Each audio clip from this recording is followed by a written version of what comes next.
Hi, I'm Robert, a WarsawJS regular, and it seems that 2/3 of all today's talks are going to be about communication.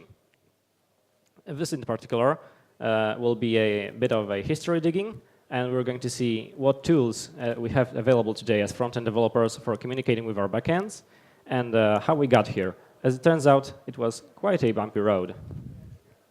But first, we'll need to define what exactly we mean by communicating. So let's start it up. Yeah, not that easy, it seems.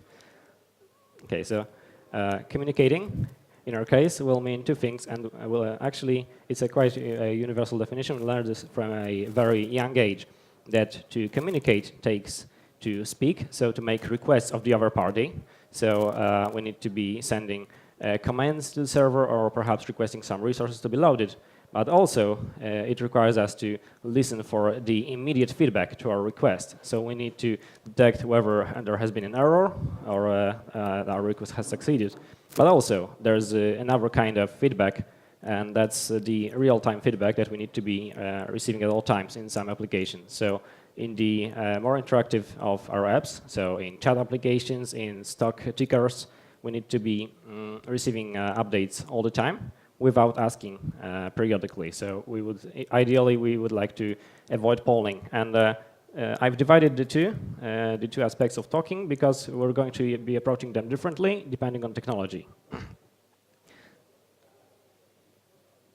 So now that that's settled, let's imagine that it's the year 2003. You know, dinosaurs are still roaming Earth. It's not a good time for JavaScript or to be a front-end developer in general. What have we got? Okay, so to begin with, there's no XML HTTP request to be found in our browsers. So honestly, we can't use anything but plain old forms to send our data to the server. So all our requests have to go through the tedious, process inputs, form inputs with submit buttons. We have to define some method action. Everyone knows that, right?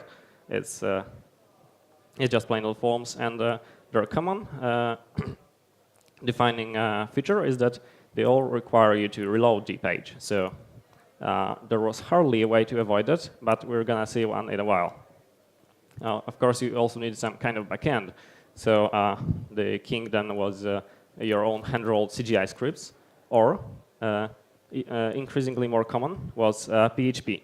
Okay, now here's a pop quiz. Who can expand the PHP abbreviation for me? Anyone? It's really simple. Okay, so guys, PHP is PHP Hypertext Preprocessor. Again, PHP Hypertext Preprocessor, but that's a recursive acronym, and every time you see a recursive acronym, it means that it was named something else in the past, but they were ashamed of it. So, okay, PHP is originally personal homepage, and I'm not even kidding. It's in documentation, so you can go check it out. PHP 2.0/form interpreter is personal homepage. Okay, so those were the days.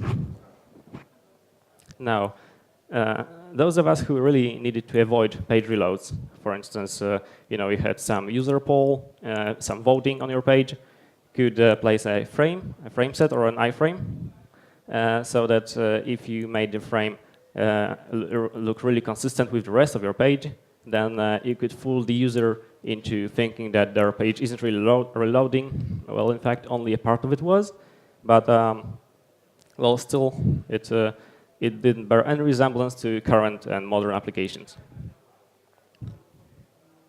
So now let's have a look at a special technique that some of us, actually not very many, were using to alleviate that concern. Now, the first thing you could do to send data to the server was use an ugly hack. Yeah, who would have thought of that? Now, you could put some images or other scripts in your document object model and just set the URL to one of your choosing. So let's look at it that way. You use document write, yeah, anyone remember that? Document write, not query selector, and so you could append an image to your page, then point it to your custom URL and just give it some query string. Of course, that's highly unrecommended because you're using get for data transmission purposes, and that's against the HTTP recommendations. But well, it kind of worked, so we had that. Now for update delivery, for getting data from the server, because of course, if you embed an image into the page, all you get is an image back. So, well, I can't really get any meaningful data or JSON from it. So what you could do was embed a script, and I'm going to show you this technique in the next slide, that would get some data, and then embed another script tag in your page. So that was for XHR, and it could enable you to do actual polling for data before you had any real tools for polling. So the huge downside of this technique was that it had no real error handling. So when you install a script tag in your body, then it's embedded there, but you have no means to listen for the error code. So you don't know if it's finished loading, when it has finished loading, or even if it's timed out. So that's not a very good technique, but still, here goes. Okay, yeah. Nobody's particularly proud of it, but okay, you've got here a function that should accept some updates. And of course, supposedly, the real script that gets embedded at the end loads that function from the JS. So this URL should actually contain a dynamically generated server-side script that will call the function, the process update function, with this server-generated data, and then see what happens next. This is the triple dot is your custom application-dependent logic, and then what you do is append another script to your body, which uses the same URL. So you are effectively loading the same thing over and over, and it's a form of polling that you can apply. You could actually do that before XHR. I have tested it in my browser before the presentation. It actually works.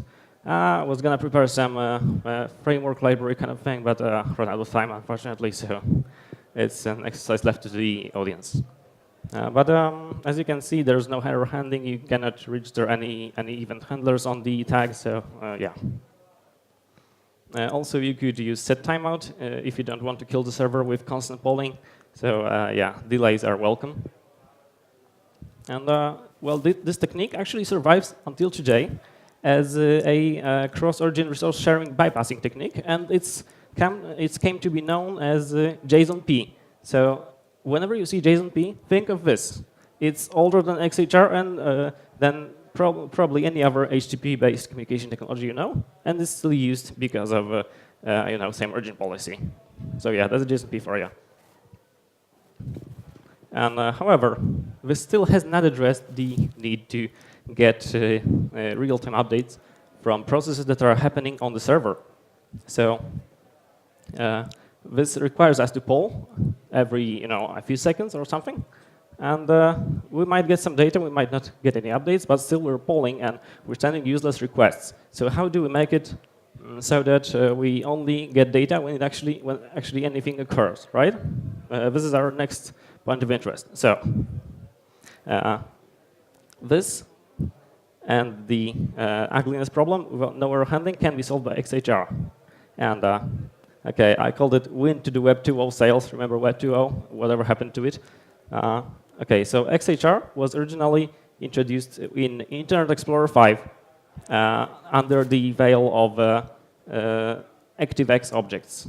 It looked kind of weird because you had to detect browsers at the beginning of your script, but it actually worked quite similar to the current implementation of XHR. So it wasn't a bad deal, actually.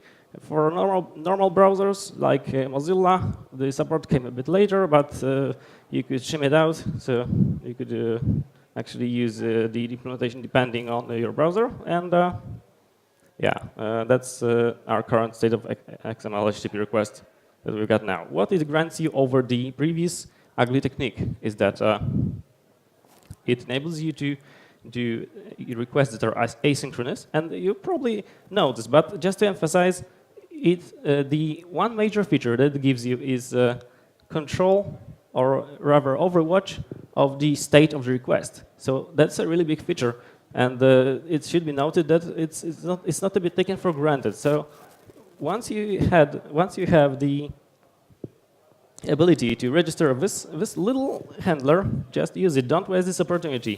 It's your responsibility to handle state updates and errors. So yeah, don't live in the Middle Ages. Just implement this function and react to the various state and error codes that it can return. Okay, so you probably all know this already, so I'm not gonna go into details. It's not a XHR manual. It's just gonna emphasize to you what we actually got with the introduction of it. So how do we get updates without polling and without the delays on the client side? The answer is actually pretty simple. The technique is called long polling or comet, because the original XHR is called Ajax. It's a wordplay by, I don't know, US window spray manufacturers, something like that. Okay, and the basic idea is very simple, and surprisingly, it can also be utilized with script tag polling. So you don't actually need XHR to use it, but it's most commonly used with XHR today, long polling. So, well, the basic idea is this. You send a request to the server, and the server does not reply just yet, because it's waiting for something to occur. So as long as it has nothing to say to you, symbolized by the clock, it just waits until another user that you're perhaps having a chat conversation with produces another message. And then the server has something to notify you about. So then it generates a response to your request. Of course, there's a probability that your request will time out if the other user is lazy and takes forever to reply. So, well, we have to be prepared for that, but that's what we have our error handling for. So yeah, we know what happened. We know when to send the next request. So a simple implementation. Of course, it's incomplete, but still something to begin with, is this. Okay, so we're basically waiting for state change to occur, and then once we've got the status, we process the response somehow and continue our polling. You'll see that there's no delay because we need to be notified immediately about new updates. So if the other user is typing fast, sending messages in sequences, in bursts, perhaps, because that's how people normally talk, mostly, then we don't employ any delay.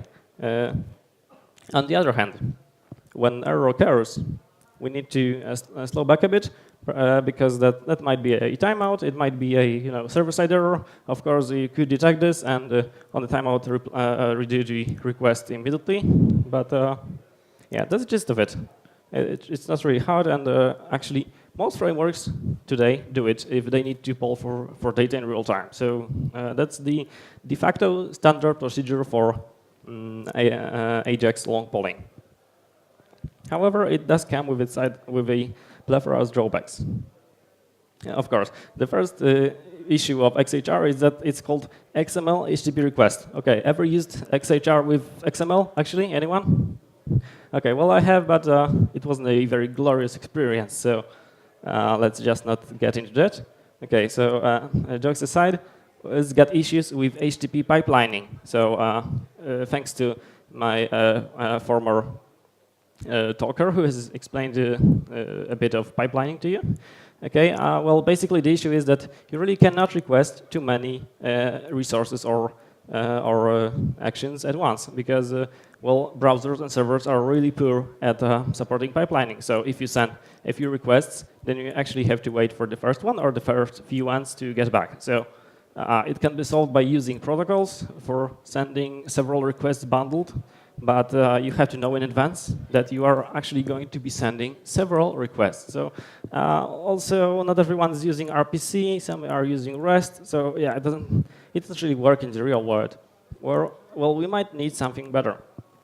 Also, one other issue with long polling is that there's a dead time. So I call it the phenomenon where you make a request, then the other user replies to the server with some data that needs to be relayed to you. So you get the reply, but then need to make another request to get the next piece of data. So if the user writes to you a message that you should be getting during your request, then you need to, you need to complete the sending of another request to get your next piece of data. So you could be receiving all the time, but between the pieces of data, you need to do polling. So it's wildly inefficient. Plus, you're sending headers all the time. You're making your requests. So well, you're duplicating a lot of stuff. That's not very efficient. So well, how can we improve it?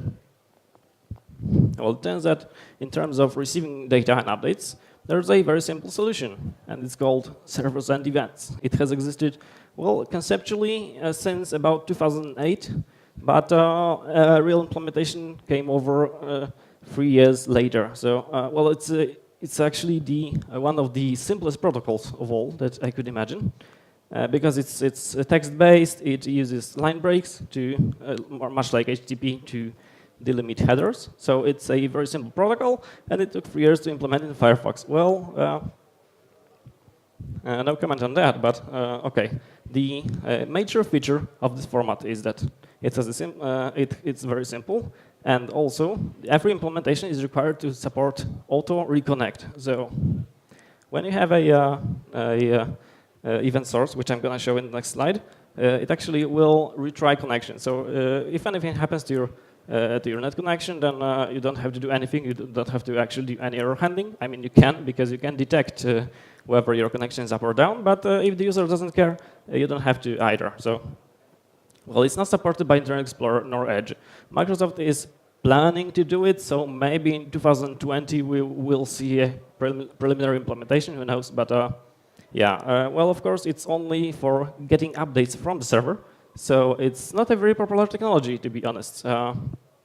So it has been superseded by WebSocket in many cases, but still, its simplicity cannot be overstressed. Okay, so this is how you use an event source, which is the interface in HTML5 to get events. Okay, you really can't do it. You really can't get updates from the server much simpler than this. So you declare an event source with some URL that you'll be downloading updates from, and then simply register an message handler. So this handler will keep getting some data sent by the server, and that's all. You really don't have to do any reconnects, any start step commands. So yeah, that's the gist of it. Just get some updates from the server. Of course, implementing this on the server side is another thing, but then if you're a front-end developer, you simply don't have to care. So yeah. It's very simple, but the problem still remains of how to send your commands, your requests to the server in real time without blocking, head of line problems, and huge overhead, duplicated headers. So isn't there a technology which could solve all of it in just one shot without providing us with lots of other hidden drawbacks? Well, it turns that there is. Enter WebSocket, the new kid on the block. It offers bidirectional connection over a single TCP stream. So it allows you to send and receive at the same time. It has a minimum overhead because it doesn't transmit headers. It doesn't establish new connections all the time. You don't actually have to authenticate every time. So yeah, this is how I think everyone should be exchanging messages both ways nowadays. So. The lack of request response is a really big thing. It can be compared to the level of overhead that HTTP2 provides, as we've seen in the earlier presentation. So now, let's see how to actually run WebSocket from the front end. Okay, you create a new WebSocket object, and then add a message handler, which will it's kind of like on the event source. On servers and events. However, there's one difference. You actually have to wait until the socket's open. So you can't just start sending data right away.